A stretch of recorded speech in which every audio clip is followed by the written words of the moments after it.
Yeah, this one is pretty important. How Halo lost its identity. Let's react to it. What's up, everybody? This is the Act Man here, and man? today I feel compelled to make a Halo video because I sense a growing sentiment around this franchise and around Infinite. An idea like Bro, I was so disappointed by Infinite, man. It's insane. Like, after 1 year, we did nothing. 2 maps or something. accepted as gospel amongst our corporate overlords at Microsoft. Gaming. Some fellow content creators might agree, and even certain gamers. With the release and relative collapse of Halo Infinite, Oh my goodness! Bei den Göttern. What the hell is this, man? I've heard people question, can Halo compete or even exist in the gaming market today? You might compare the Twitch numbers and Steam charts for Look at this. Infinite with games like Bro, this Halo was a giant back in the day.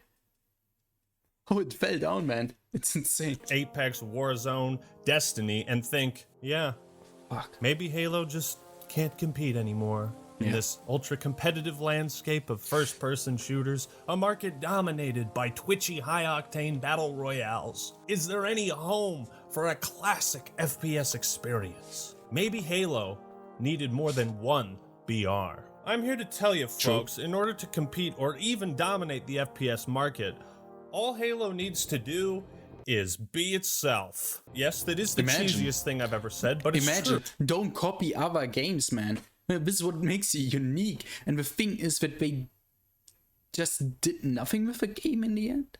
Like I didn't see any changes when I logged in when the new season began. Like it was supposed to be this big Wolf update. You got like a cutscene and a few new maps, and that was it. Like where's the fun? Like this is what I was asking, man. True. With the state of Infinite being something else, I've seen a lot of fans grow pessimistic, downtrodden, that's a good word, and skeptical of the franchise's future. It sucks that I have to say I'm part of that group. And those who are curious about getting back in— Bro, but we all gave it a fair shot. We all wanted this game to succeed, and we started playing it. I spent so much hours in the beginning, like the campaign. I tried to get.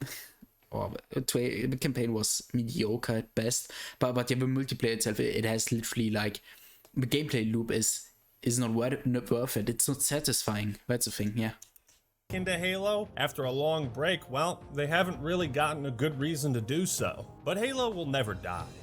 It might just be missing in action for now. Yes, I hear you, skeptics. Trends do come and go. One genre might be super popular this decade and completely forgotten the next. Did somebody say Warcraft 4? Can I fucking have it already? It's just the nature of things. Unfortunately, There won't be a Warcraft 4. Like most people who worked on Warcraft just left Blizzard, and they actually made their own company, and they're trying to make a new RTS game. So be out for that one. Maybe in a few years we will see that one. I'm definitely give it a shot. Society, we have failed because Fortnite is popular. However, one thing will always be true when it comes to creating and selling media. If you're able to find success, there's usually a way to sustain it. Question is, can Halo and its shepherds find the way? Hopefully. But before we jump into it, new orders just came in from the front. Apparently, this video is sponsored by Warpath, a free-to-play real-time strategy game for mobile devices. But now, Warpath is completely different from other strategy games. Having added new sniper gameplay, you can not only strategize on the battlefield as a commander, but also participate in secret missions and assassinate important targets. Make sure you choose the right weapon for a thrilling sniper experience. In Warpath, it's like that one Call of Duty moment where you need to shoot the right person, man. Like he had a Sega boat on his head, man. Which part was it? I can't remember. Back in time to command your forces in historical battles. Every single vehicle and armament in the game can be customized for on-ground or aerial combat. Let's go, man. So pick your poison, soldier. Of course, a true leader knows how to manage his resources, feed his troops, and what units to send into battle. You must learn to adapt to any battle situation, Commander. But sometimes it's through diplomacy that the real war is won. Forge alliances with other players and factions, or even send in your own unit of covert spies to gather intel. Sneak level increased. officers give you a different tactical advantage, so choosing the best one for each Bro, this looks like the World of Tanks menu. situation is paramount to success. Warpath will be announcing a tournament to bring players of all skill levels together. Some You can invite inspiration, a I friend guess. and pool your resources together for a chance at $15,000. That's a mighty chunk of change. But that's what Warpath is about. A deep love and respect for history and strategy. So go download Warpath today, enter the tournament for a chance to win. Check the link in the description. And thank you, Spot Warpath, Vietman. for sponsoring this video. Perfect. And now for something completely different. So my goal for this video is to offer a solution, an alternate reality where Halo can thrive. I'm going to show you exactly how and why Halo was popular. So here's my proposition to you, 343 and Microsoft. Like All right. it had a fun gameplay loop. Like unlocking things was fun. Like you wanted to grind for that one item and shit. Achievements. You could have your titles in, like you saw the scoreboards of the on the leaderboard, or what is it called? The place where you see all the names of the people. Like you could see the achievements and shit. You know, like look into their profiles, Forge. So many different things, man. Folks, we're making a new Halo game, and with that, we must remember the most important thing about this franchise. What is the most important thing, Mr. Act? Money? Money Yes. me now? Money. No, stupid. Players. We want players. We need the most people playing, enjoying our product, and feeling satisfied. You know why, dingus? Because people don't spend money on games they don't play. We agreed on the free-to-play thing, right, Mr. Spencer? Yeah? Okay, so our income is now only partially based on sales. Our business model is mostly dependent on active players, so we need them. What I propose is simply this. We at 343 make the best Halo game possible. That's Really? it. Let's Imagine. consider all the highly requested features. Let's consider Split screen is missing. You can't play as an elite. and feedback, and think about the most important aspects of this franchise. For example, like, of course we'll have a Slayer playlist at launch, right? Being the most popular method of engaging with this franchise since its inception. Naturally, we're gonna have that, you filthy youngboy. no, Can you no, imagine no. fan reaction if we didn't let them play Slayer? Imagine. But I believe the best course of action for our new Halo is to make the best game possible, then figure out how to monetize it. This is what I believe. Yeah. The problems Yeah, Halo exactly. currently faces are almost entirely Like, this was a game made. Like we sat in my room, and the first thing we thought about was how are we monetizing this game, guys? Come on, give me some good ideas. a result of the business model because Pathetic. it doesn't make for a good Halo. But why should you take my advice, 343 and Microsoft? I've never developed a game or led a team to collaborate on some massive project. Sure.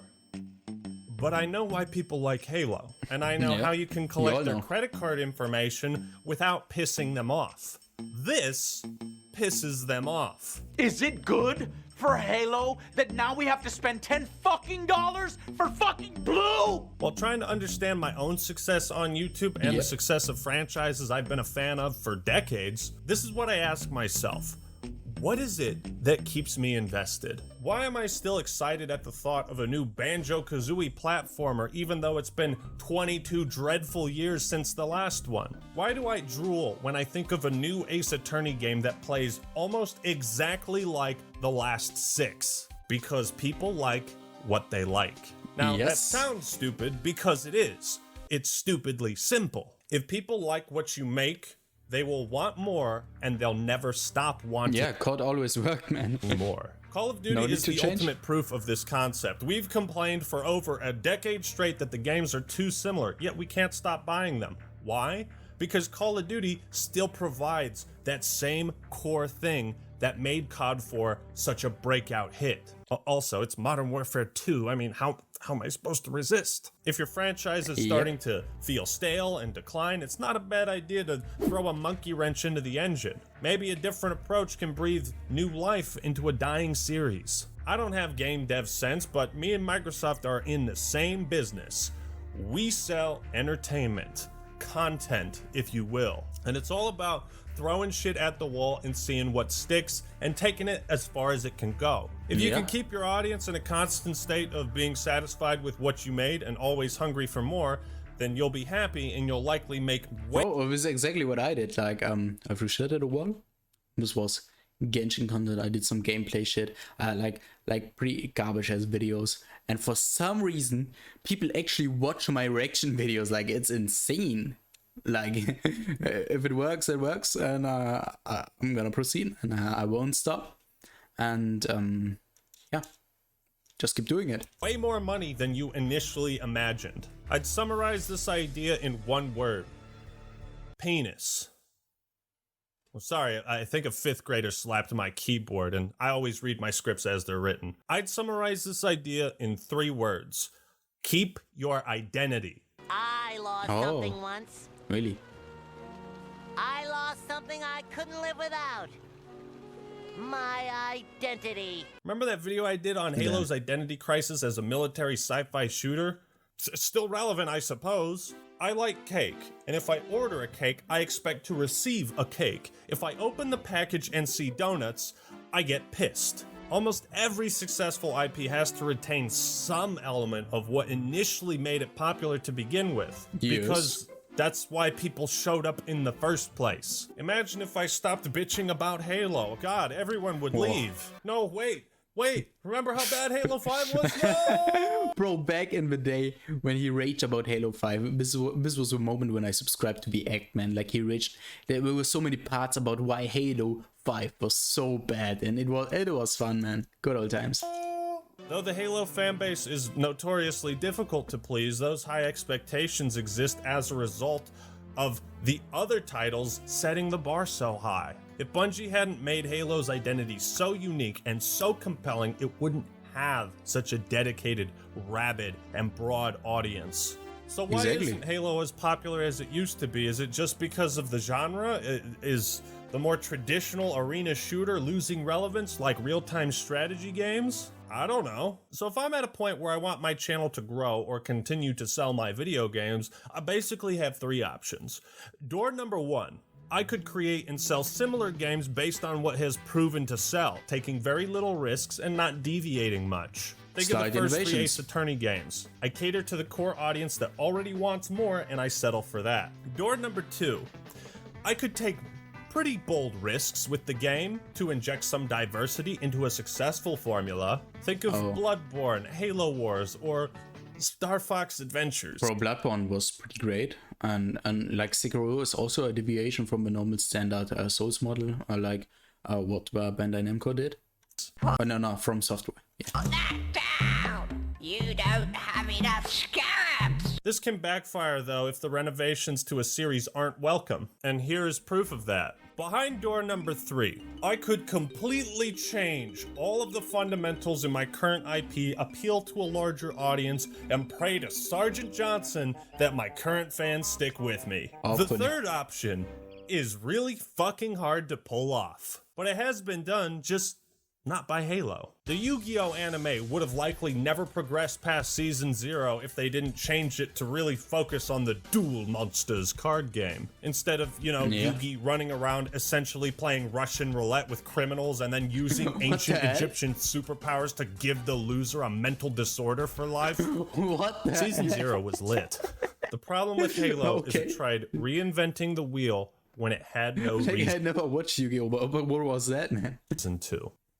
There's a common misconception that Halo's decline in relevance started with Reach, but the truth is that Halo never died of natural causes. Its core identity never got stale. The series took a U-turn at the height of its popularity and course-corrected into an unknown future. When Reach came out, it was able to coexist with Halo 3 just fine. Yeah. It's when Halo 4 came out that all 3 games saw a steep drop. Holy shit.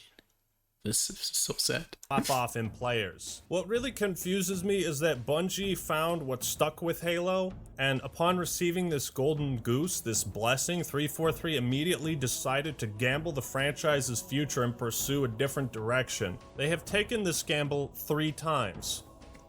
I think the results speak for themselves. Who knows, maybe the folks in charge simply don't believe in Halo, or they doubt their ability to recreate the same levels of success as Halo 3. When looking at Halo's past successes, it's important those moments, to man. contextualize them. Why was Halo so popular? What innovations were so powerful back in the day? And what parts of Halo's identity has 343 left behind? Whatever the case, what is the core of Halo? At its most basic, fundamental level, what is the secret formula, Mr. Krabs? There is a correct answer and many wrong ones, so go ahead, take some time to think about it. Look at this cute picture of Coco in the meantime. Have you figured out your answer yet? Wrong! Halo's original vision, and the thing it should always strive to be, is a multiplayer, first-person shooter party game.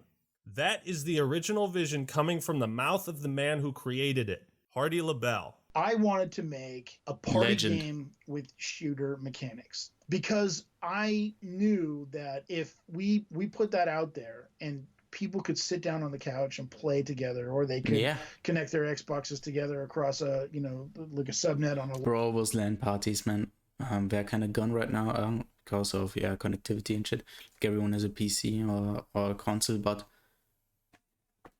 this looks so nostalgic. Plan that it would just create this incredibly God. powerful viral effect of people kind of enjoying the Like, game. everyone played this like hammer mode in Halo, or gravity hammer. Like I forgot the name. Like you just smashed each other, man. And But so fun. for me, I really wanted it to be as simple as possible. I wanted it to be as accessible as possible, and I wanted it to be as fun and balanced as possible. It was meant to capture that same type of fun you'd have. It's not like this competitive nature Halo has. Like I think they try to focus too much on the esports scene and shit. Like they want this game to be like, yeah, this will be the next esport giant and shit.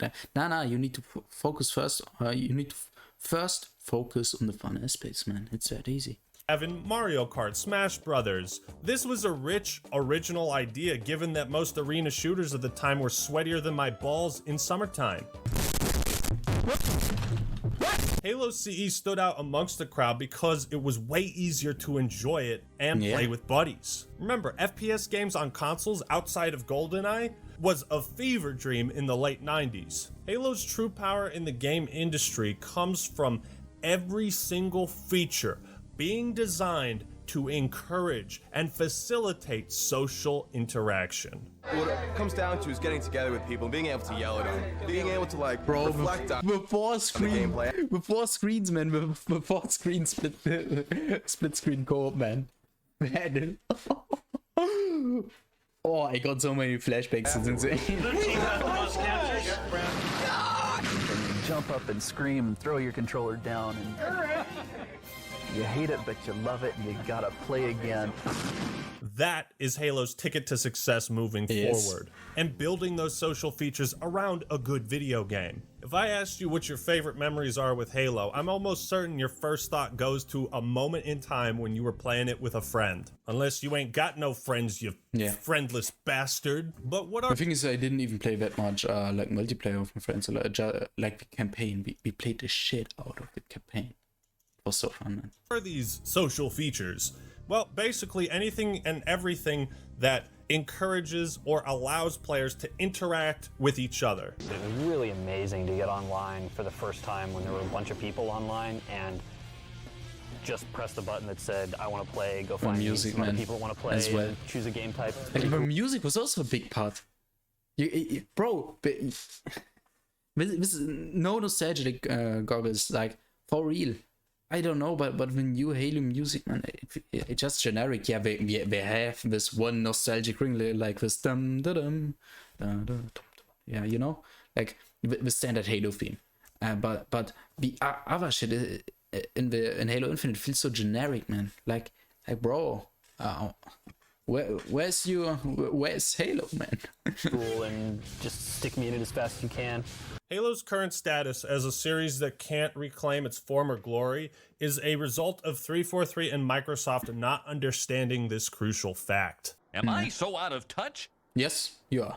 No, it's the children who are wrong. You can't be a successful carpenter if you don't know why the building keeps collapsing. Now you might be thinking, no, Acting Male, it's the core gameplay. That's what made Halo so successful. And you're not wrong, but how often did you play Firefight solo?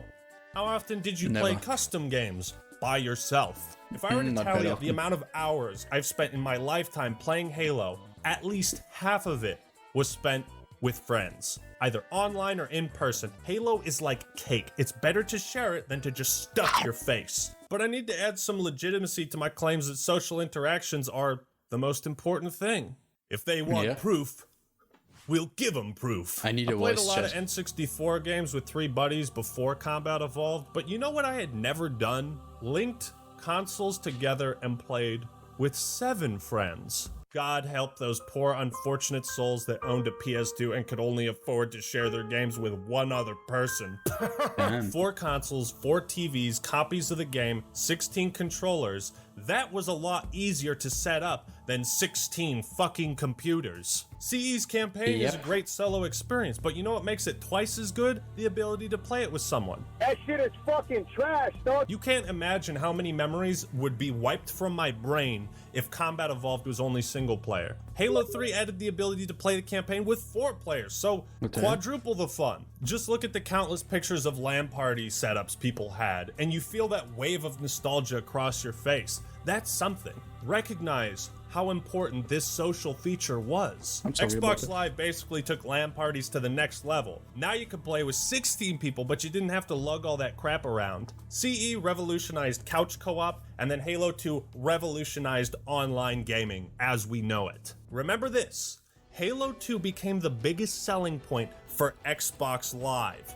A subscription service that allowed you to play the game with other people. With the release of Halo 2 alone, over 1 million new users registered for Xbox Live. It's insane. So not only was Halo selling millions of copies, it was selling fucking subscriptions too, like a Girl Scout. This influx of players on its own increased Microsoft's revenue of Xbox Live by at least $50 million a year. That's a bit. Do you see how social features have been coded into Halo's identity since birth? And just how influential those social features were? And why they shouldn't be neglected? Halo 2 was the big explosion. Bungie was fostering this huge dedicated community. There were clans, tournaments, Bungie.net became a community hub for people to hang out and interact with the creators. But you know, maybe all these social features were what made Bungie successful.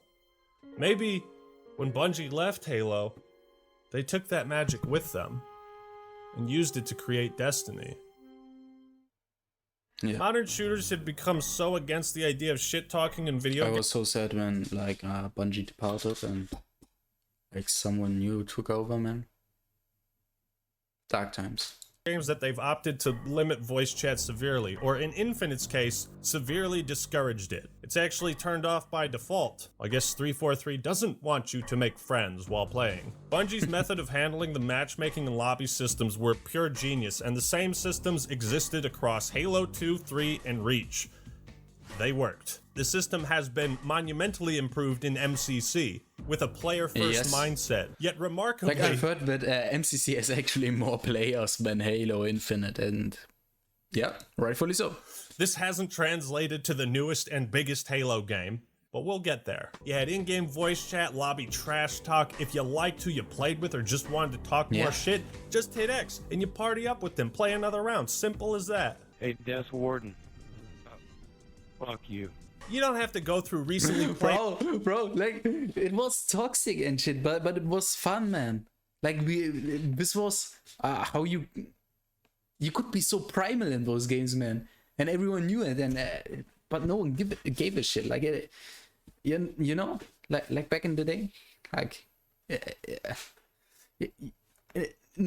bro, I can't speak properly because I can't actually describe this shit. But you exactly know what I mean if you have played like called MW3, MW2 back in the day, or Halo, with and manually invite them to the game, just hit X. The countdown between matches allowed you to check stats and medals players earned. Maybe see if one guy was camping with a fucking sniper the whole time. So Halo quickly became the perfect place to make friends and enemies. I mean, you might as well if you're gonna play video games. In fact, Reach kept a stat of which player killed you the most. You know, if you got shit on, maybe you'd play another match against that guy and just maybe you'd try to drag your nuts across his face. Maybe. Point is, there was always something to do in between matches besides sitting at the main menu like a jackass. I mean, Infinite doesn't even let you customize your armor while you search for a match. This is more like even the multiplayer feels like a single player game. Exactly. Why? Halo also used to automatically queue you up for the next match, so you had to back out if you wanted to stop playing for whatever reason. But the party up feature was great because it would significantly reduce wait times when everyone or even a few people decided to party up, because that's less new players the servers have to find. It was a necessary and appreciated convenience that likely improved player retention. I mean, I don't have a fucking psychology degree, but even I understand this. Now you have to manually select search to get into another match. Why? Maybe that split-second decision is all it takes for me to say, nah, I think I'll get off. The issue I have is so many aspects of Halo are successful and like well established, and yet they're completely ignored. Something as simple as just a party up feature. You can't establish some kind of adversarial relationship with the enemy team if you're only allowed to play with them once. When Infinite first came out, I made some friends during a match. Only to realize all too late that there was no post-game lobby. Nope, your conversation is over now, bitch. That's what 343 said to me. Yeah, what up? Oh, what up? the Ackman? Yeah, it's your boy. Holy shit! I can remember that moment. I miss you. So, the fact of the matter is 343 has actively sought ways to cut social interactions out of a series that became popular because of its social features.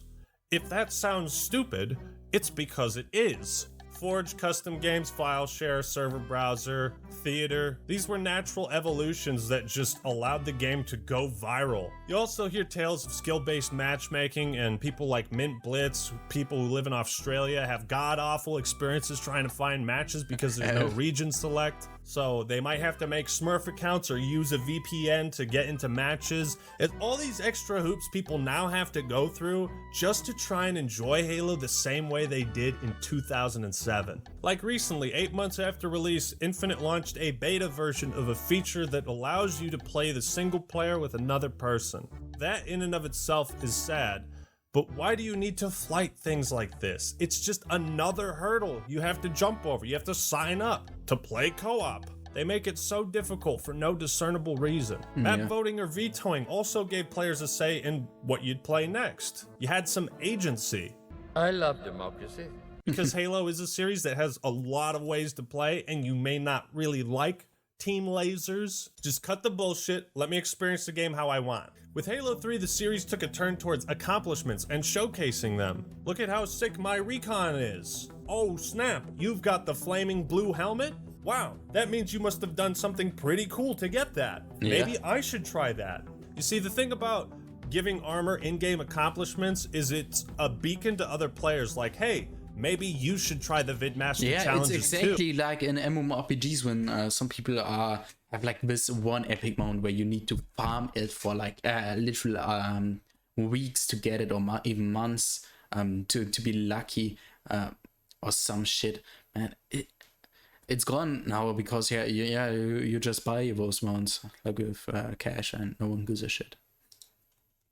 It's like the Vidmaster challenges created another incentive to replay the game and invite friends. That's how you create player retention, through small stuff like that. Service records, a 1 through 50 ranking system that's easy to understand, the Halo Reach leveling system, a post-game Carnage report. All of these things existed in Halo for the sole purpose of showing off how fucking badass you are at the game. The more people playing, the more they will care about in-game accomplishments and showing them off. You need the social features to show off in-game accomplishments or cool armor if you're going to sell people armor. Now let's take all of these social features and put them in our brainstem, okay? File share, Forge, custom games, theater, service record, pre- and post-game lobbies, LAN parties, party up system, map voting and vetoing, campaign co-op, Vidmaster challenges, leveling, and a progression system. Almost everything I just finished talking about was deemed either unimportant for launch,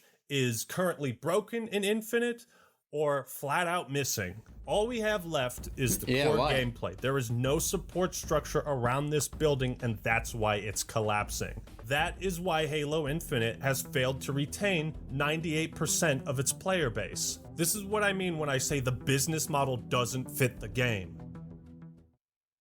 And when you look at progression systems nowadays, they're pretty much a necessity in FPS titles. Everyone wants to feel that their time matters and is rewarded. Infinite's challenge system with the restrictive playlist. I tried to do this shit. It was so annoying. Like I fumed over this shit, man. I after a few days, I just didn't give shit anymore. Like, who cares, man, about this? Makes the very compelling argument. You should stop playing this game. At release, this was my single biggest complaint. Like, why the fuck can't I just play Slayer? Why do I have to go for backsmacks and SWAT? This is the worst progression system I've seen in any AAA game to date, made worse by the fact that it's the only form of progression in Infinite. God damn it, I have all Last Spartan Standing challenges. Do you want me to go? Alright, I'm sorry, Paragon. It's okay, it's okay, it's okay. You are forced to alter your playstyle, give up the freedom to play the modes you want, and be willing to not game with your friends, just to progress the battle pass. The progression system on its own deters you from playing the game with others. The business model doesn't fit. I refuse to give up these freedoms, and that's why I stopped playing Infinite. Battlefront 2 was able to fix their progression system shortly after release. Why can't Infinite? Having playlists hard-coded into the only form of progression is the stupidest fucking thing I've ever heard of. The challenge is... But why is it like that? Why can't they think? Like, what people? What? How is this even possible? I like, we're sitting involved us and we're talking, man. I don't know what we're talking about, but it's obviously not on how they can improve the game. It's about everything else but that. Only have negative effects on player retention. It incentivizes solo accomplishments instead of playing the objective. Split screen is literally just the ability to show your friend how fun a game is. It's the game marketing itself to your friends, people that likely have similar interests. And again, split screen co-op just wasn't deemed important for Halo 5. It seems a major goal of 343's design philosophy is figuring out how many ways they can restrict your ability to have fun. Patching out glitches in campaign that absolutely nobody complained about, again, reinforces this idea. They arbitrarily restrict fan-favorite modes, playlists, game modes, game types, etc. It doesn't make sense why the most popular Halo at launch would only offer 3 options in multiplayer, or why wouldn't you have Infection? Why wouldn't you support these communities right out the gate? Now that most of the population is gone, partially because there weren't enough playlists, it becomes harder to add new playlists because you might not have the population to support them. So it's a self-fulfilling prophecy. Even in the August drop pod, now that they've added team doubles, they say, we're going to continue to monitor the health of the playlists. You wouldn't have to if the game launched with it. You know, everybody likes Infection. It's a no-brainer. Nobody wants to micromanage their armor and figure out which piece is allowed on which core. They make it as difficult as possible to enjoy so annoying, the game. MCC allows you to search by game category and player count. It's fucking perfect. I almost never play a match of MCC that I don't want to, because I don't have to play Halo 4. Just let me play how I want to. It's not hard. The whole point of this video is to show you and the right people at Microsoft and 343 how important social features are, and why this series hasn't met expectations in recent years. Sure, greedy monetization, lack of content, and game-breaking glitches are all big complaints from the community, but that stuff can happen to any franchise. When you lose your identity on top of that, what are you left with? What hasn't been realized is how these social features affect the bottom line. The money, the revenue. If people aren't playing your game, they're not spending money on it. It's really that simple. Give players every single reason you possibly can to get into that mindset of, all right, just one more match. And that's it. In an era where social media, live streaming, and YouTube are so prevalent in society, again, it boggles the mind why now social features have been deemed unimportant or non-essential in a Halo game meant to appeal to the largest demographic ever. I mean, they got Twitch drops, so that's something. Halo was a franchise built upon social interactions and features. Therefore, having those features at launch is absolutely crucial to the future of the game's success. I mean, I don't need to spend more than 30 seconds discussing Forge and file share, right? If the fans get tired of the content the devs made, then the players pick up the slack. Yeah. It's astonishing to me that 343 never seemed to realize the potential of giving its audience the tools to create battle royale maps. Would have blown the balls off the fucking market. The best way to please your fans and appeal to a broader audience would be to have Forge in at launch, and then a year or so later, add a battle royale mode. And now players can make their own battle royale maps. No other BR on the market has that option. So Halo could still satisfy its own communities while appealing to new fans. Make sure you can feed the children you have before you bring new ones into this godforsaken world. I mean, Destiny 2 seems to be succeeding great with these social features. Despite the shallow gameplay, it feels like a community. There's more to do than just progress the battle pass. Trying to create a Halo game where the developers have strict control over what you're allowed to play and how much you're able to enjoy the game is, well, it just doesn't work for Halo. It doesn't fit the business model. I can tell you that as a fan, having offered 6 years worth of feedback on all of these things that I think are important, I feel like most of my feedback has been completely ignored. Knowing that I share many... Like, they didn't care about it at all. Like, all of them. It's fucking sad. Like, how much he did to help out. Like, even though there was a bunch of hate, but there was there was so much criticism, which was actually valid. And that's a thing. So many YouTubers made content about that shit, and 343 just didn't listen, and rip Halo, I guess. And that's actually it. If you wanna see more of this depressing shit, if you wanna see more of my reactions, then yeah, go leave a like and sub. I would appreciate that, and go subscribe to Eggman, of course, like he does the greatest content, man. Like, it's the good shit. We watch if it comes out immediately. And I guess that's actually it. I guess see you next time. Wafer out.